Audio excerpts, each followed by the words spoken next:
does it take to build a business in 2019, you ask? Let us count the ways. Thy ways? Let us count the ways. We're building a business. Businesses. No, my bird cage looks like it's floating. It is floating. First order of business when it comes to building a business. Diamonds.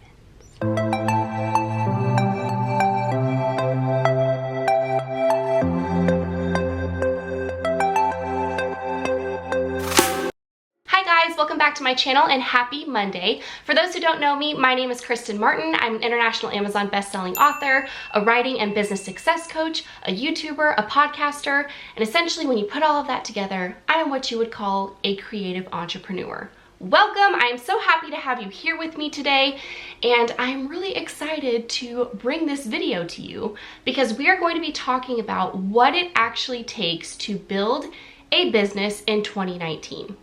And saying that year, 2019, gives me a little bit of a panic attack because we're almost to 2020 and I'm just like, what? Anywho, I have 10 things I want to talk about today when it comes to building a business in this day and age. Real quick, before we get into this video, I want to let you know that today is the last day to get my self-study course called Conquering Camp NaNoWriMo. If you're planning on participating in Camp NaNoWriMo this April and you want a 35-page strategic detailed workbook, the one that I have used the past 4 consecutive years to win NaNoWriMo, as well as 4 weekly pep talk videos and access to a members only page, then make sure to check out the link in the description box below, or you can go to kristenmartinbooks.com/conquering-camp NaNoWriMo. That course is a $200 value. Today is the last day to get it for just $97, so make sure you take advantage. Okay, so let's go ahead and get into my 10 tips when it comes to building a business in 2019.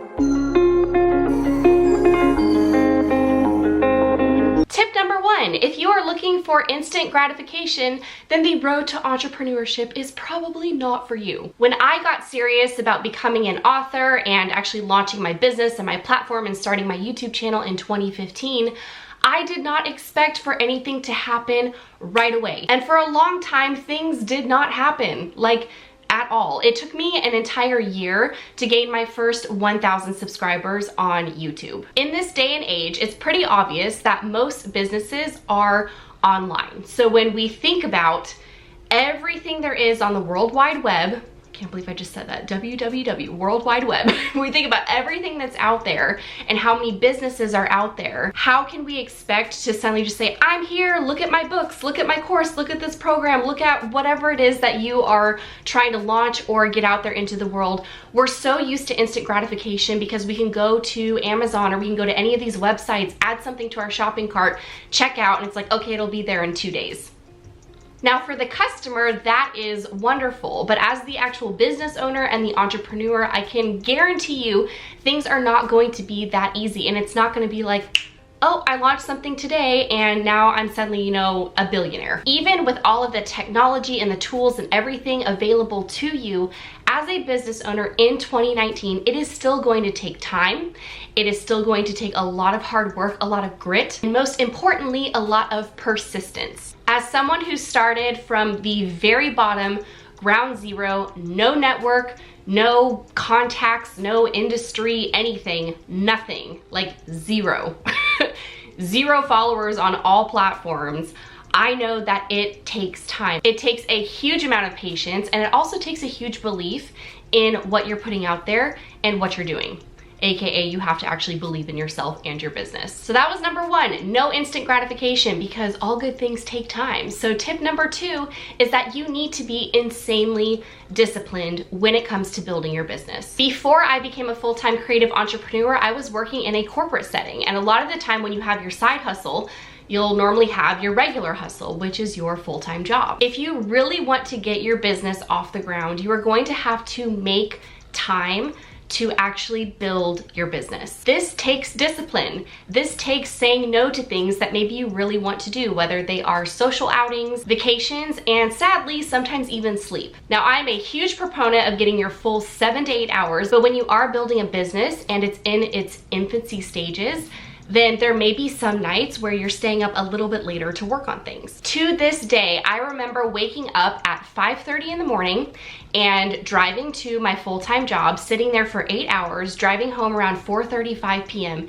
and coming straight into this office right here and working on my side hustle until like midnight, 1:30, sometimes even 2 o'clock in the morning. But to me, it didn't feel like work because I was so passionate about it and so excited, and I believed in it so much, like what I wanted to do. I believed in that so much that it was exciting for me, and I would honestly lose track of time. And this may be unpopular opinion, but if you cannot find the discipline to build your business or to even just go after your passions, then it may not actually be something you truly want to do. It may not be something that you are truly passionate about. Because if you really truly are in love with your business idea, then you will find a way and find the discipline to make it happen. Tip number 3, you have to be excited, nay, ecstatic, when you make mistakes. And notice how I said when and not if, because you will make mistakes. As with anything in life, making mistakes is just part of the game. If you have that overachieving, perfectionistic side to you, which I can definitely relate to, you're gonna have to learn how to surrender that and let it go. You're going to have to learn how to become excited about those mistakes. When you're making mistakes and when you are quote unquote failing, it means that you are learning and growing and evolving. And you know what happens to the businesses that stay stagnant? They die. So mistakes are good as long as you are excited about them and can learn from them. Tip number 4, you have to be consistent with all things related to your business. There are so many things I can say about this, and I know so many people give this piece of advice about being consistent, staying consistent, but it is so true. Even when I had minimal views on videos and my, follower count was struggling, or people weren't buying my books or my courses or anything like that, I was still consistent with what I was posting. I was still consistent with my content. I was still putting myself out there. The main word I want you to hear is still. I was still doing all of it, even when I wasn't seeing the results. In order to build an audience, to build a following, to build readers, fans, customers, clients, you must be consistent. You have to consistently put yourself out there, and you have to show up for you and your business even when other people aren't showing up for it. You are the one constant in your business. So again, make sure you are showing up for it. Tip number 5, ditch the know-it-all attitude. I am someone who loves to learn, and I also love to share the things I have learned with other people. Obviously, because that's like the whole reason I created a YouTube channel. But I do not think for 1 second that I know everything there is to know about business, about writing books, about publishing, really about anything. When you have a know-it-all attitude, your business suffers. And that's because most of the time you're not willing to make necessary changes, you're not willing to listen to someone else's point of view, you're not willing to take advice from people who have come before you and who have been successful. This also ties into those types of people who love to learn, and they just continue to consume information and media and learn everything they can about a certain subject, but then they never actually do anything with it. They never actually apply that to a real life situation. In both cases, you're really setting yourself up for failure, because if you have a know-it-all attitude, you're not willing to learn anything, to listen to anything, and you're just kind of stuck inside your own mind. And if you're the type of person who is just learning, and then telling everyone else what they should be doing with their business and giving tons of advice, but never actually doing anything or going after anything yourself, that kind of makes you a hypocrite. Harsh, but true. Tip number 6 is believing that you can beat the odds. I'm sure you've heard this saying, oh, well, I'll believe it when I see it. I tend to think the reverse of that, which is I'll see it when I believe it. When you're building your business, you have to be your own cheerleader. You have to be your #1 fan. There are gonna be so many people along the way who aren't going to be supportive, who are going to try to tear you down, who are going to tell you that your ideas are dumb, stupid, small. So if you don't believe in yourself and you don't believe in your ideas and you listen to what all of these people say, how can you expect to build a business? With everything that I have ever achieved, I saw it first in my mind. I visualized it, I could see it clear as day. And that's what I mean when I say I'll see it when I believe it. Because once you see something in your mind and you believe in it so strongly, you will co-create with the universe and manifest that into your reality. Tip number 7, authenticity wins every single time. People can tell when you're being fake. I'm just gonna say it. They honestly can. The biggest compliment I receive whenever I go on my book tours, whenever I'm at workshops and I'm meeting people who have watched my YouTube channels, they always tell me, oh my gosh, you are exactly like the way you are on camera. You're exactly the same person. And that is the biggest compliment anyone could ever give me, because I'm not over here trying to portray some version of myself that I'm not. This is me. This is me, the authentic version of myself. And in the past, I did realize that because I was in a certain situation with my full-time job, I felt like I had to be a little bit more professional and put together. And honestly, that was kind of my persona back in 2015. But it's been really cool to kind of evolve and see myself just kind of grow even more into my true authentic self. I think a lot of the time we're lost, you know, when we start our journey, but the more you can be true to yourself, the more you can really, sounds so cliche and cheesy, but follow your heart and really just put yourself out there in the best way that you know how, but to do it in a way that is so genuine and so authentic that people are just drawn to you. They are drawn to you. They will become a magnet to you and your content because they'll see that authenticity. They will see that what you're putting out there is truly who you are and what you care about. Tip number 8 is to be vulnerable, but not attention seeking. This is a big one. What I mean when I say to be vulnerable, but not attention seeking, is when you're putting yourself out there, you're putting your business out there, you're creating content, you're creating certain posts. I've just seen so many posts that are out there for the sole purpose of wanting to get attention, but not in an authentic way, not in a genuine way. In the YouTube world specifically, I think a lot of people call this clickbait.